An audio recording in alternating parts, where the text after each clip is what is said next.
आदरणीय माननीय सर्वांना जय महाराष्ट्र। आज मुंबई येथील हुतात्मा चौक हुतात्म्यांची शपथ घेऊन या ठिकाणी आपल्याकडे प्रतिपादन करीत येतो। महाराष्ट्रातील कायदा सुव्यवस्था पूर्णपणे या ठिकाणी ढासळलेली आहे। नांदेड जिल्ह्यामधील महाराष्ट्रातील नांदेड जिल्ह्यामध्ये माजी मुख्यमंत्री आणि विद्यमान खासदार अशोकरावजी चव्हाण आणि अमर राजूरकर यांच्यामुळे नांदेड जिल्ह्याची संपूर्ण कायदा व्यवस्था या ठिकाणी ढासळलेली आहे।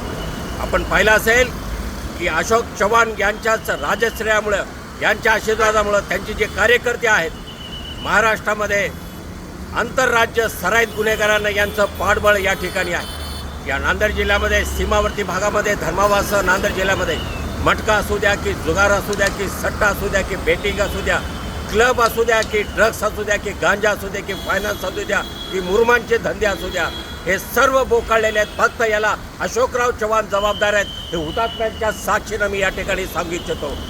या नांदेड जिल्ह्याला पोलीस उपमहानिरीक्षक म्हणून 6 उमाप या ठिकाणी लाभले, पण त्यांचं देखील या ठिकाणी मला कर्तृत्व काही दिसत नाही। सोयीच्या ढाली टाकायच्या, छोटे छोटे मासे पकडायचे, मास्टर माइंडला कधी त्यांनी त्यांच्या कार्यकाळामध्ये हात लावलेला नाही। हे पोलीस अधीक्षक आहेत अविनाश कुमार, तो ठोकून आहेत वर्षानुवर्ष। अगोदर या ठिकाणी प्रोबेशनवर अविनाश कुमार सहाय्यक म्हणून पोलीस अधीक्षक होते आणि अधीक्षक म्हणून कार्यकाळ आहे।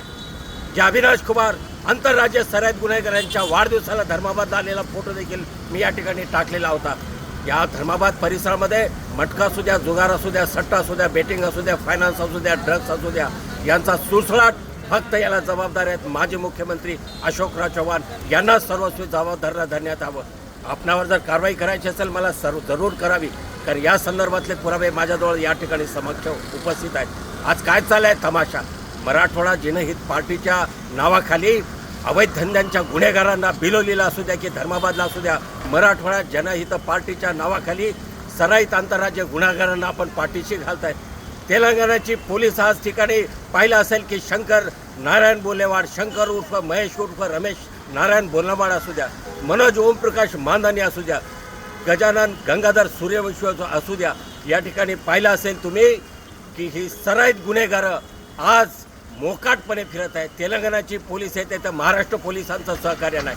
ज्यावेळेस तेलंगणाची पोलीस पकडायला येते त्यावेळेस महाराष्ट्राचा पोलीस आज सराईत आंतरराज्य गुन्हेगारांना मेसेजेस देतो व्हॉट्सअपला आणि फोन करून कळवतो की तुम्ही पळून जा।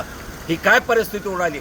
धर्माबाद परिसरामधील माता भगिनींचे संसार, तरुण मंडळींचे खून आणि आत्महत्या होत आहेत। माय भगिनींचे संसार उद्ध्वस्त असताना महाराष्ट्राची पोलीस मुकाटपणाने सहन करत आणि मूक संमती देत आहे।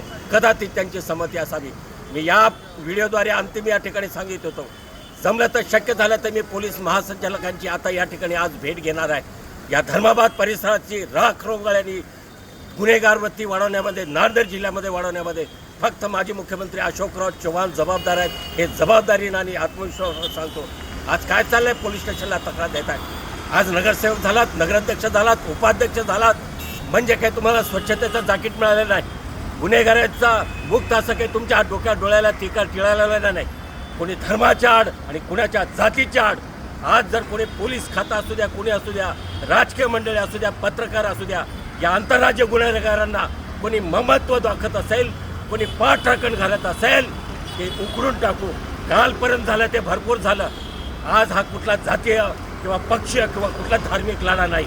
हा धर्माबाद परिसर गुन्हेगार मुक्त करण्याचा विडा मी उचललेला आहे। माझे महाराष्ट्र सरकारला, महाराष्ट्र पोलीस महासंचालकाला, पोलीस महासंचालकाला शेवटचं सांगणं आहे की धर्माबाद परिसरातली गुन्हेगारी जी शंकर नारायण बोलेवार, मनोज ओमप्रकाश मांधानी, गजानन गंगाधर सूर्यवंशी यांच्यासारखी जी हरामखोर डुकराची मंडळी आहे मराठवाडा जनहित पार्टीच्या नावानं, हे सगळे उद्ध्वस्त करा आणि शांततामय पद्धतीनं गृहस्थी जीवन जगणाऱ्या नागरिकांना सुसह्य असं करा।